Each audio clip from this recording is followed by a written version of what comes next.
Vamos a Juan capítulo 1 y versículo 3.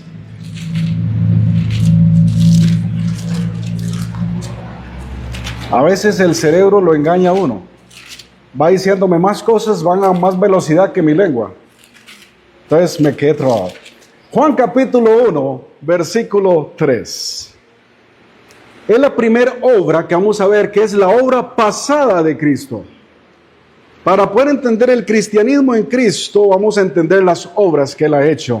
Juan capítulo 1, versículo 3. Todas, entiéndase que todas son todas. No hace excepción de nada. Todas las cosas por Él fueron hechas. Y sin Él, nada de lo que ha sido hecho fue hecho. El primer versículo en la Biblia, allá en Génesis, nos dice que en el principio creó Dios los cielos y la tierra. ¿Qué declaración tan profunda es esta que encontramos en Génesis 1:1? Si usted en esta mañana, y también los que nos ven por el canal, creen en esta verdad, estamos bien.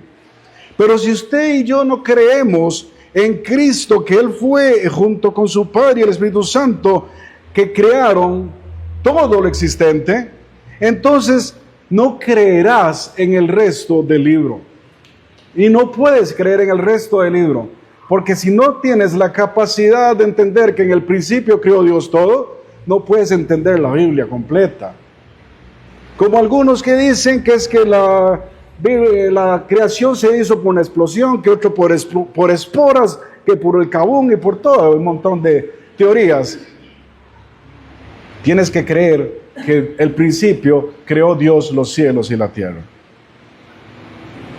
Dice el versículo 3 de Juan: por Él fueron hechas, por Él, entiéndase Él, Cristo, fueron hechas todas las cosas. Colosenses capítulo 1, versículo 16. Colosenses 1, 16.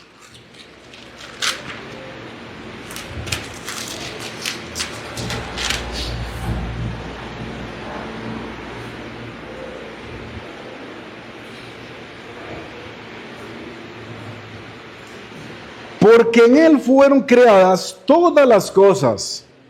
Porque en Él, pueden, si usted subraya su Biblia o si tiene anotaciones con un pilot ahí, con una plumita, en ese Él, póngale entre paréntesis Jesucristo.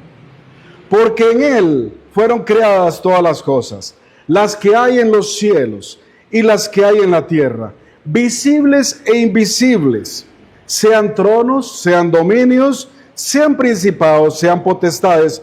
Todo fue creado por medio de Él y para Él. Todo fue creado por Cristo y para Cristo. El atributo moral más destacado de Dios es la santidad. Si consideramos todo lo que Dios creó, en el primer capítulo de Génesis, solo el hombre fue creado a imagen y semejanza de Dios. Eso significa que el hombre es moral. El hombre y la mujer fueron creados por Dios, por lo tanto, tenemos el atributo que el resto de lo existente en el planeta no tiene. El ser humano es moral. El hombre es un agente libre y moral. Usted tiene su libre albedrío y puede tomar sus decisiones de hacer o no hacer bien o hacer mal, de quedarse sentado ahí donde está ahorita o quedarse durmiendo en la casa. Usted es un ser moral y libre.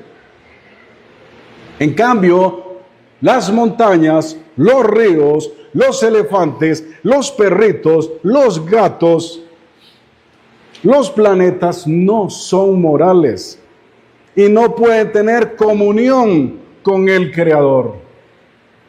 Ningún animalito que conozcamos y que sean nuestras mascotas pueden tener comunión con el Creador. No son morales.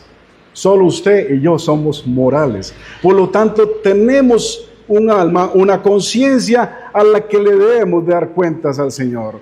Si mi perrita falleció, ya falleció. Ahí quedó. Sus huesos y serán polvo donde le haya enterrado. Pero usted y yo seremos polvo este estuche, pero hay un alma dentro de nosotros que tiene que decidirlos ahora en vida. O va a un Señor por la eternidad o va a condenación eterna. No tiene otra más. O decide la condenación o decide la vida eterna. Solo el hombre puede tener una relación significativa con Dios. Pero el hombre pecó. Y por el hombre pecar, entonces pasamos a la segunda obra del pasado, que es la redención. Él creó la humanidad, creó todo, pero también nos dio la puerta para regresar a Cristo, que es la redención. Efesios capítulo 1, versículo 7. Efesios 1, 7. En quien tenemos redención por su sangre, el perdón de pecados según las riquezas de su gracia. El hombre, usted y yo, por haber pecado, necesitamos un redentor. Dios ha provisto de ese redentor para usted y para mí. Nuestro redentor se llama Jesucristo. El Dios de la creación es también el Dios de la redención. Vean qué maravilla. No solo se preocupó por hacer el universo, las galaxias conocidas y aún las no conocidas, sino que también proveyó redención para usted y para mí. ¿Para qué? Para que tengamos vida eterna. La creación y la redención son las obras pasadas de Cristo. Pero ¿qué es redención? Por si no lo entendemos. Redención es una palabra en griego que se llama lutrosis, que significa comprado, el pago de un precio, desatar o liberar. En el Nuevo Testamento también encontramos en el griego dos términos más, agorazo y exagorazo. ¿Qué es eso? El pago de un precio, desatar o liberar. Eso es lo que significa en español. Palabras tan raras. El precio de nuestra redención fue la sangre de Cristo. Por su sangre tenemos redención, hermanos y hermanas. Primera de Pedro, vamos allá. Primera de Pedro, capítulo 1, versículo 18.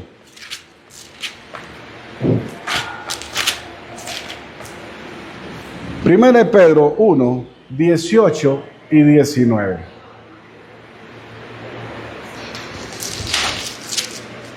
Antes de llegar a Apocalipsis, ahí retroceden unas páginas y llegan a 1 de Pedro, capítulo 1, versículos 18 y 19. Sabiendo que fuiste rescatados de vuestra manera de vivir, la cual recibiste de vuestros padres, no con cosas corruptibles como oro o plata, sino con la sangre preciosa de Cristo, como de un cordero sin mancha y sin contaminación. Se dice que una chiquita de 10 años que quedó ciega por una mala praxis, escribió unos himnos maravillosos. Ella se llama Fanny Crosby, se llamó Fanny Crosby, y ella escribió un hermoso himno. Algunas de las letras dice así: redimido, cómo me encanta proclamarlo, redimido por la sangre del Cordero, redimido por su infinita misericordia, su Hijo, y por siempre lo soy. Es un extracto de un himno que escribió Fanny Crosby, que quedó ciega a los 10 años. Unos 2000 años antes que Fanny Crosby escribiera eso, el apóstol Juan registró la letra de un cántico que se cantó en el cielo alrededor del trono de Dios. Apocalipsis capítulo 4, versículo 11. Apocalipsis 4, 11. Encontramos la letra de un himno o un canto que se cantó alrededor del trono de Dios. Dice 4:11: Señor, digno eres de recibir la gloria y la honra y el poder, porque tú creaste todas las cosas y por tu voluntad existen y fueron creadas. Aquí se alaba y se adora a Jesucristo como Creador. Pero aún hay más. Capítulo 5, versículo 9 de Apocalipsis. 5:9. Y cantaban un nuevo cántico diciendo: digno eres de tomar el libro y de abrir sus sellos, porque tú fuiste inmolado y con tu sangre nos has redimido para Dios de todo linaje y lengua y pueblo y nación. Se dan cuenta que no está hablando de la gente de Occidente. Están hablando de todo linaje, lengua, pueblo y nación. La salvación es para toda la humanidad, sea Oriente o sea Occidente. No hace excepción de personas. Amén. En Apocalipsis, entonces, encontramos cómo se adora al Señor como Redentor y como Cordero. Se cuenta una historia por ahí de un niño que construyó un juguete, un pequeño velero. Un día lo ató a una cuerda y lo puso en un laguito. Con el viento que estaba haciendo,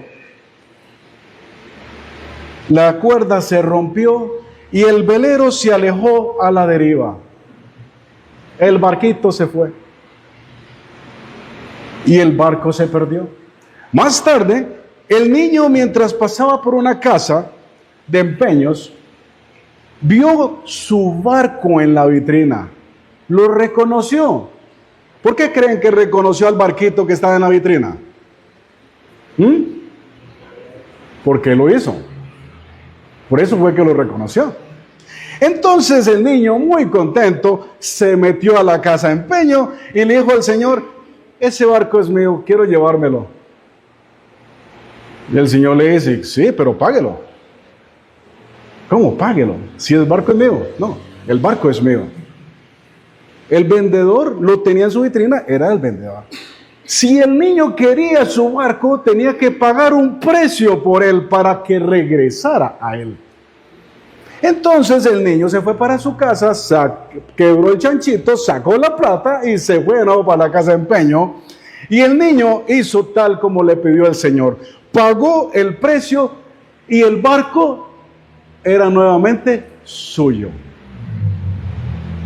Jesús te hizo a ti y me hizo a mí. Nos redimió y pagó el precio por una sola razón: para que usted y yo volvamos a Él. ¿Se entiende esto? ¿Se entiende? Fuimos comprados por un precio y no nos pertenecemos a nosotros mismos.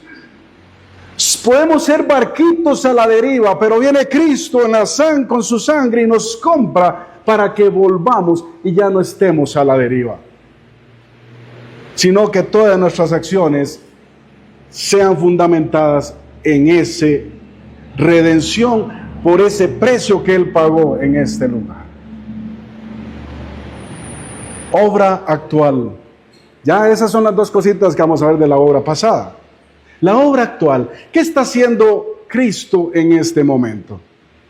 Ya los que hemos recibido a Cristo hemos reconocido su muerte, su sepultura, resurrección y ascensión. Pero entonces, ¿ahora qué hacemos los cristianos? Esperar, porque el Señor en este momento, ¿qué es lo que está haciendo en obra presente? Está haciendo nuestras moradas. Y además está preparándome mi morada interna, Gálatas 2:20. Pero ese Gálatas 2:20 depende mucho de ti y de mí. Gálatas 2:20, posiblemente algunos se lo saben de memoria. Pero si se lo saben de memoria y la práctica está lejos, la mucha letra mata. Gálatas 2:20, con Cristo estoy juntamente crucificado. Y ya no vivo yo, mas vive Cristo en mí. Lo que ahora vivo en la carne, lo vivo en la fe del Hijo de Dios, el cual me amó y se entregó a sí mismo por mí. La presencia de Jesucristo en la vida del creyente es la dinámica de la vida cristiana. Subraye las palabras en Gálatas 2:20, ahí donde dice: Cristo vive en mí. Ese fue el gran testimonio del apóstol Pablo. ¿Qué es lo que sucede con muchas iglesias? Y quedémonos en la nuestra. ¿Qué es lo que está pasando con los hermanos dormidos? Los hermanos dormidos, lo que está pasando es que están pasando por un tiempo de ignorancia. Están ignorando cosas. Romanos capítulo 11, versículo 25. Romanos 11, 25.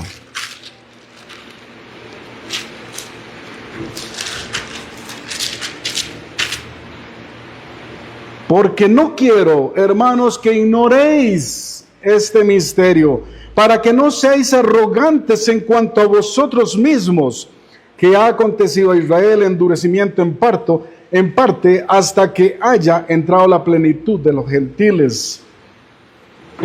Dice Pablo en Romanos, no queremos que ignoren este misterio. ¿Cuál es este misterio? El misterio que está en este lugar. Si usted no escudriña la palabra del Señor, como desayuna, como almuerza, como cena, como duerme, o sea que es algo que hace todos los días, usted está ignorando el misterio y lo está ignorando a voluntad propia. Él no quiere que ignoremos. El Señor no quiere que ignoremos las palabras que están en este maravilloso libro. Colosenses capítulo 2, versículo 6. Colosenses 2, 6.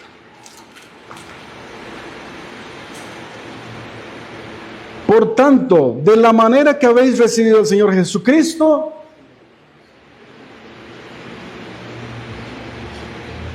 ¿qué dice el versículo 6?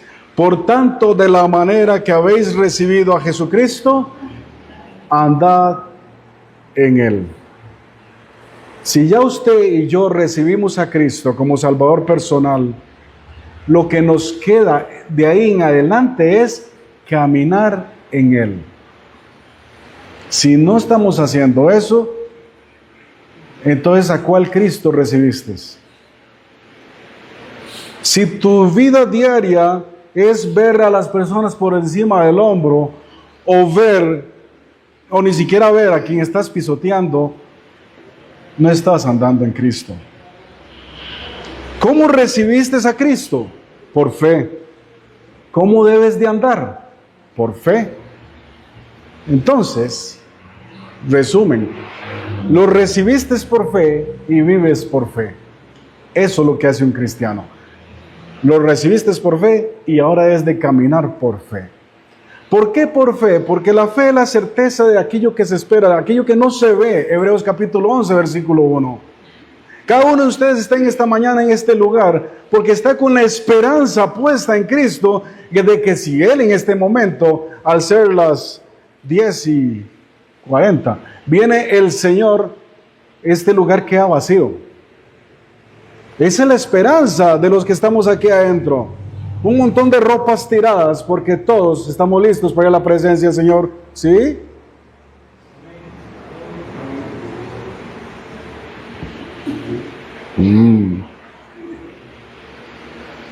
Voy a creer que falta de café.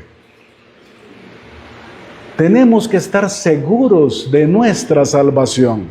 Tenemos que estar seguros de nuestra esperanza, de que si el Señor a este minuto llega, se acabó. Todo dolor y tristeza, toda ansiedad y depresión, se acabó, porque este lugar quedó vacío. Pero ¿qué con aquellos que no tienen esa esperanza y que están ahí sentados? El Señor vino y solamente vio un montón de ropa que quedó, y usted se quedó viendo la ropa de los demás que desaparecieron. Que usted no sea ese caso, que se queda viendo donde todos desaparecen y usted sigue sentado ahí. Porque hoy es el día de salvación. La vida de Cristo está en funcionamiento en nuestras vidas cuando vivimos por fe en Él. Somos templo del Espíritu Santo. Somos templo. Así como este es un templo en el que entramos y nos sentamos, el Señor Jesucristo, a través del Espíritu Santo, entra a tu vida y se sienta a ver lo que pasa y las decisiones que tomas, porque eres un templo. Eres un templo si ya recibiste a Cristo. Si no lo has recibido, aún no eres un templo. Eres una casa vacía, llena de telas de araña y cosas tenebrosas. Pero si ya estás en Cristo, eres una casa brillante, lista cada día para confiar en el camino del Señor. La vida cristiana no se vive esforzándonos, porque no lo vamos a lograr, sino que cada día debemos de confiar en el Cristo que mora en nosotros. Entonces ahí vamos a dejar de esforzarnos. Usted no tiene que esforzarse por ser cristiano. Usted solo tiene que confiar y creer en Cristo para caminar cada día. Filipenses 1:11. Filipenses 1:11. Él está obrando actualmente en la vida de cada uno de los que somos creyentes. Y Pablo lo resume en Filipenses 1:11 primero y luego vamos al 1:21. 1:11. Llenos de frutos de justicia que son por medio de Jesucristo, para gloria y alabanza de Dios. Para eso hemos sido llamados, para alabar y glorificar a nuestro Dios. Y además, 1:21. ¿Usted en este momento puede decir 1:21 con toda confianza? Lo puede decir, no solo recitarlo. ¿Estamos listos, Beto? Sí. Amén. 1:21, ¿qué dice? 1:21. Porque para mí el vivir es Cristo. O sea, cuando ya yo vengo a Cristo, desaparece el terror de la muerte, el miedo de la muerte. El Señor está con nosotros desde ese momento. ¿Te diagnosticaron algo maligno? Para mí el vivir es Cristo y el morir es ganancia. Vamos a sufrir dolores en este estuche, sí. Pero para mí el vivir es Cristo.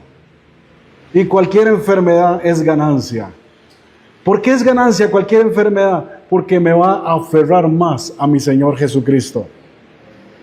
Pero si usted no sigue siendo ignorante en el misterio de la palabra de Dios y no le estudia, va a sentir mucho miedo, va a sentir terror, porque no sabe en el siguiente minuto qué va a pasar. Esa es la obra presente. Y Él también, además de estar creándonos como morada interna, Él está haciendo otra cosa preciosa. Romanos capítulo 8, versículo 33. Romanos 8, 33. ¿Qué es la otra cosa presente que está haciendo Jesucristo hoy? Está intercediendo por usted y por mí. Romanos 8, 33 y 34. ¿Quién acusará a los escogidos de Dios? Dios es el que justifica. ¿Quién es el que condenará? Cristo es el que murió, más aún el que también resucitó, el que además está a la diestra de Dios, el que también intercede por nosotros. Cristo hoy está intercediendo por usted y está intercediendo por mí. ¿Pero qué significa interceder? La palabra interceder simplemente es mediar, ser un mediador. Y Él está como sumo sacerdote mediando ante el Padre por cada uno de nosotros. Hebreos capítulo 7, versículo 25. Hebreos 7, 25.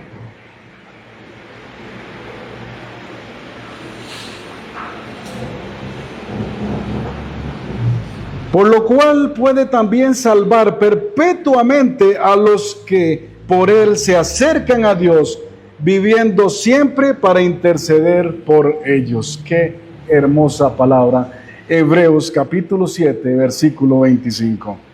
Por lo cual también puede salvar perpetuamente a los que por Él se acercan a Dios. ¿Y quién es Él? A Jesucristo, viviendo siempre para interceder por ellos. Él también es nuestro abogado, nuestro defensor en la corte del cielo.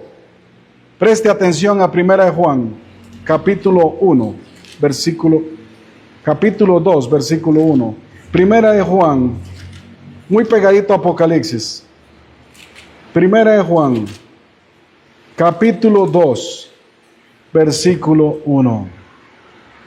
No solo tenemos un mediador, también tenemos un abogado que va a estar en la corte del cielo. Primera de Juan 2, versículos 1 y 2. Hijitos míos, estas cosas os escribo para que no pequéis. Y si alguno hubiere pecado, abogado tenemos para con el Padre, a Jesucristo el justo. Y Él es la propiciación por nuestros pecados, y no solamente por los nuestros, sino también por los de todo el mundo. Abogado tenemos. Apocalipsis capítulo 12, versículo 10. Apocalipsis 12, 10.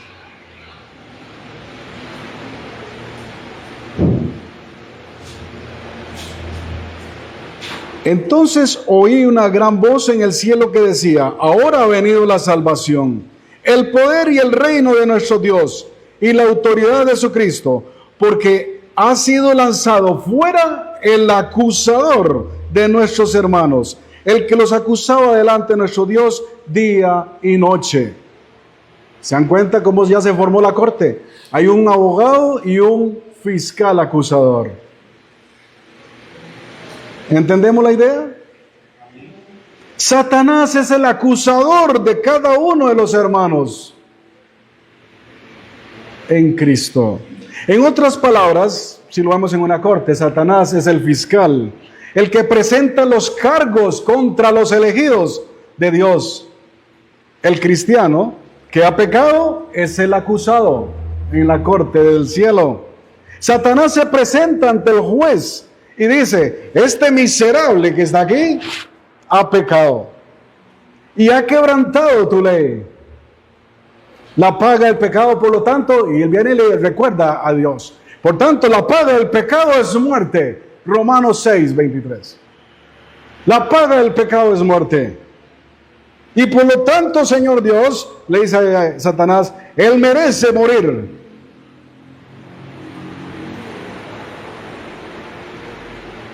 Primera Juan, capítulo 2, versículo 1. Entonces, ¿qué es lo que dice? Tenemos abogado. ¿Qué mejor abogado de quien usted entregó su vida y lo confió completamente? Porque eso es lo que se hace con un abogado. Se entrega nuestra vida para que nos saque de la torta. Cristo es nuestro abogado y Él responde: calma, calma, señor Satanás. Yo morí en su lugar. Yo fui la propiciación. Yo fui el sacrificio expiatorio por sus pecados. Yo pagué la pena, así que el caso queda desestimado. Fuera de aquí. Y semejante puntapié, allá fue a parar. Pero hermanos y hermanas, todos los días Satanás está acusándonos. Cuidado si tiene cola usted que le majen. ¿Qué significa eso? Los viejitos y mis abuelos decían: cuidado con la cola que le majen. Es porque usted no está metido aquí. Cuidado si las acusaciones del acusador son reales y usted no está haciendo nada por liberarse de ellas.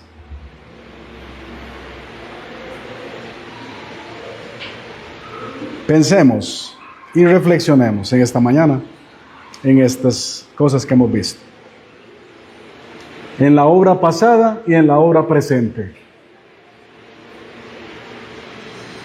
Vamos a tomar un tiempo la otra semana para ver la obra futura. Pero si estamos bien con estas dos hasta la presente, vamos bien entonces, vamos por buen camino. Porque entender lo que ya Dios hizo en el pasado, que fue morir aquí, en el presente, saber que Él está intercediendo por nosotros y que además es nuestro abogado ante el acusador, y si eso lo tenemos claro, vamos bien en la doctrina de Cristo, vamos bien, porque significa que seguimos confiando en alguien verdadero, no en un programa ni en un espectáculo, ningún show de luces que se hacen en los escenarios, sino que creemos en un Señor soberano, humilde, divino y que además fue humano, igual que nosotros. Si eso es así, pongámonos en pie y oramos. Gracias, Señor, por este mensaje. Gracias porque todo lo que haces por cada uno de nosotros día con día. Gracias, Señor, porque podemos descargar nuestras cargas, nuestras ansiedades, nuestro yugo en ti, Señor. Gracias, Señor, porque nuestra vida cambia cuando decidimos recibirte como Salvador y como Señor. Gracias, Señor, por esto. Bendice el tiempo de compartir entre hermanos. Bendice los alimentos que sean para cada bien de cada uno de nosotros. Te alabamos y glorificamos en tu bello nombre. Amén y amén.